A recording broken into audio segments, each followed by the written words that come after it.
आजकल जिससे भी मिलो वह केवल अपने दुख की बात करता है। कोई अपने आर्थिक दुख की बात करता है, कोई अपने पारिवारिक दुख की तो कोई अपने शारीरिक दुख की। दुनिया में शायद ही कोई ऐसा मनुष्य होगा जिससे कोई दुख ना हो।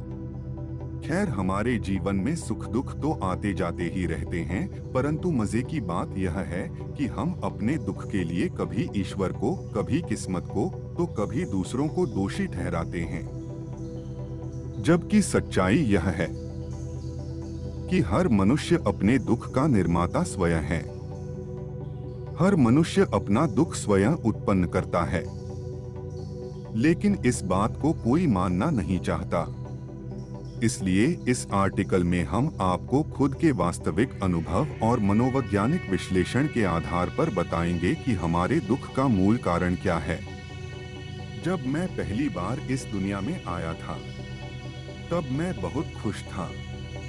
इतनी खूबसूरत दुनिया को देखकर कितना मनोहर दृश्य था।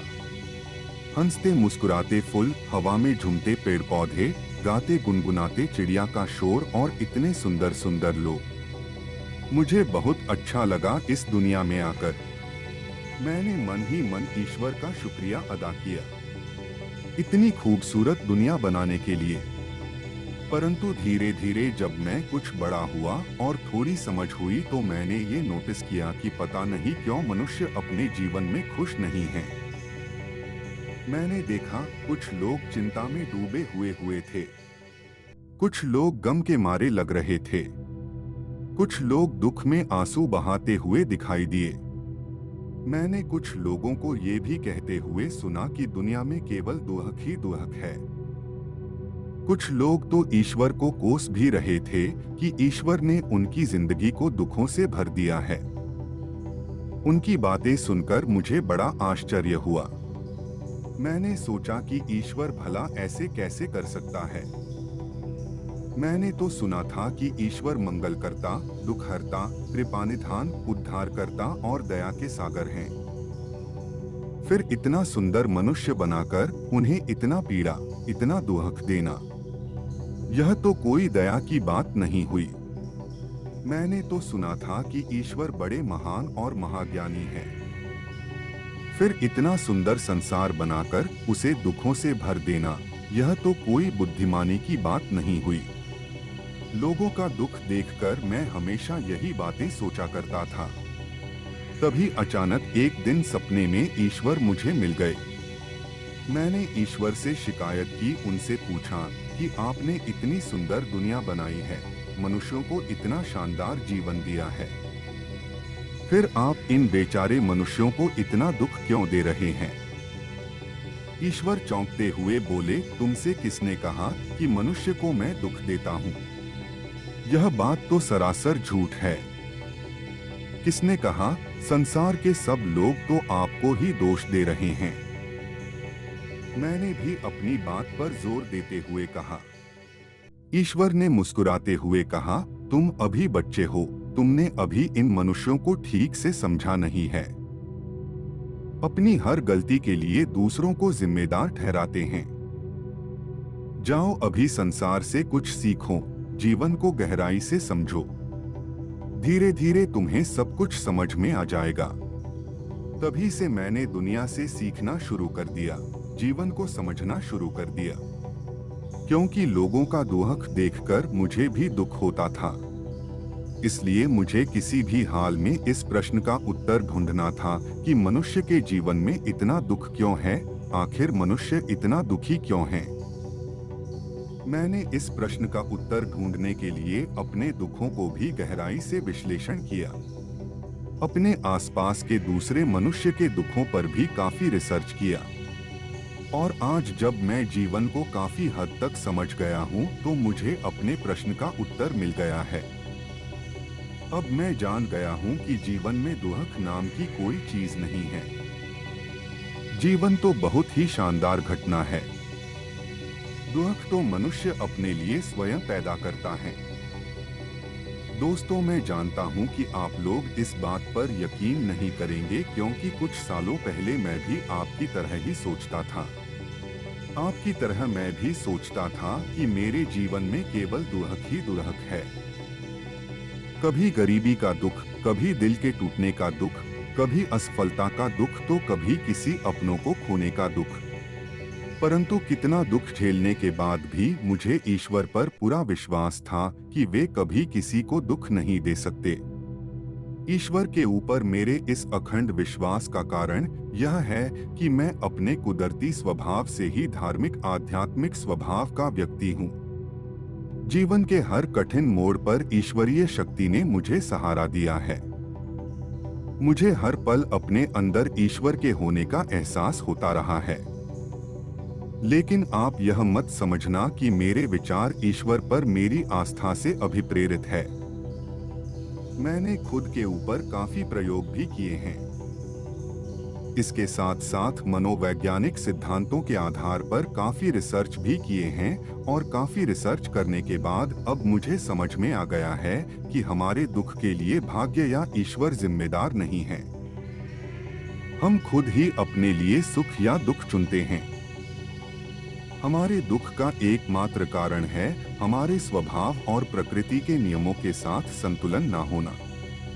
हमारे धर्म ग्रंथों में काम, क्रोध, लोभ, मोह और अहंकार को मनुष्य के दुख का मूल कारण बताया गया है और मनुष्य को इन पांचों विकारों से छुटकारा पाने की बात भी कही गई है। लेकिन मैं इनसे छुटकारा पाने की बात नहीं करूंगा, क्योंकि मुझे पता है कि आज के समय में इन पांचों विकारों से परे होना किसी भी मनुष्य के लिए लगभग असंभव बात है। इसलिए आज मैं बात करूंगा हमारे जीवन और प्रकृति के बीच संतुलन की।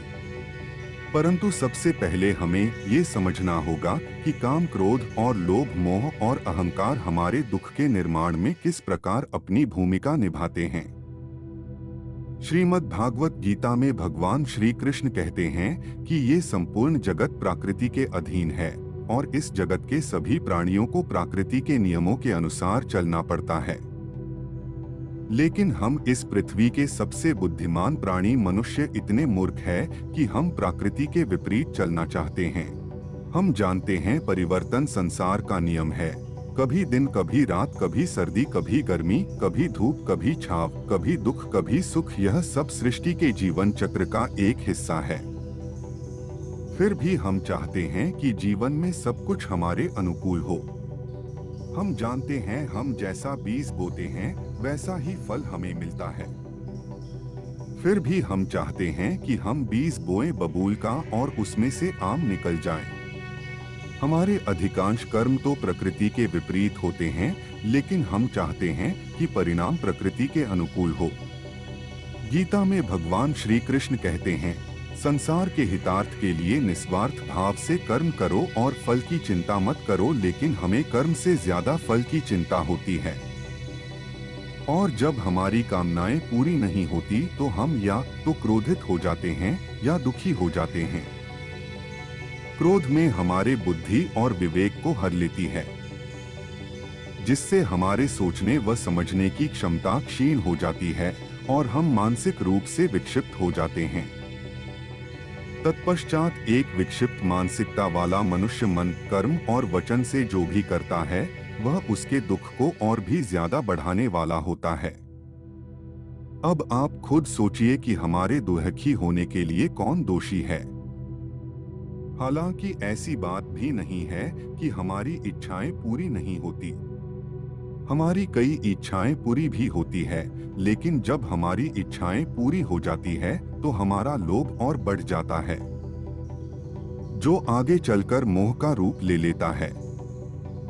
मोह का वास्तविक अर्थ होता है भ्रम, यानी हमें ये भ्रम हो जाता है कि हम किसी चीज के मालिक हैं। मोहवश हम संसार के भौतिक चीजों से अपना अस्तित्व जोड़ लेते हैं, जबकि गीता में भी कहा गया है कि परिवर्तन संसार का नियम है। जो आज तुम्हारा है वह कल किसी और का था और परसों किसी और का हो जाएगा। लेकिन हम चाहते हैं कि हम जो चाहे वह हमेशा के लिए हमारी हो जाए, और जब ऐसा नहीं होता तो हम दुखी हो जाते हैं। भ्रम से याद आया कि हमारा सबसे बड़ा भ्रम तो हमारा अहंकार है। जो आजकल हमारे दुखों का सबसे बड़ा कारण बन गया है। अहंकार में हम अपने अस्तित्व को सृष्टि के मूल प्रकृति से तोड़ लेते हैं। हम स्वयं को सबसे अलग और सबसे बड़ा समझने लगते हैं, लेकिन जब हमारा भ्रम टूटता है तब हमें पता चलता है कि हमारी औकात दुनिया में एक तिनके से ज्यादा कुछ भी नहीं है।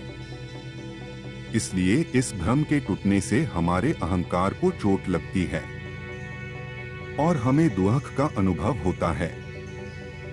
स्मरण रहें कि प्रकृति के नियमों के अनुसार संसार की हर चीज पंचतत्वों अर्थात पृथ्वी, अग्नि, जल, वायु और आकाश से मिलकर बना है और एक दिन उसी में विलीन हो जाएगा।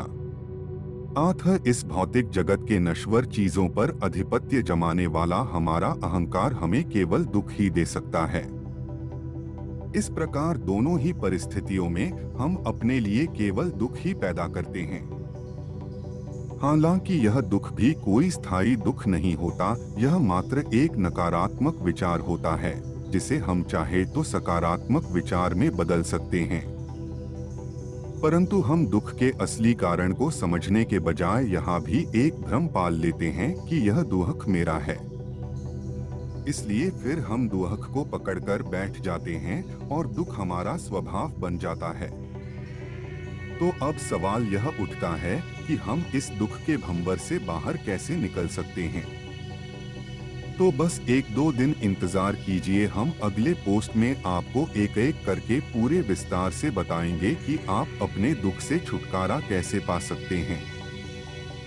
दोस्तों, आशा करता हूं कि आप समझ गए होंगे कि आप दुखी क्यों होते हैं और आपके दुख का असली कारण क्या है। परंतु फिर भी यदि आपके मन में कोई प्रश्न है तो नीचे कमेंट करके हमें जरूर बताएं, हम उसका भी उत्तर देने की पूरी कोशिश करेंगे। और यदि आप हमारे साथ जुड़ना चाहते हैं तो आप हमारे YouTube चैनल सब्सक्राइब करें। धन्यवाद।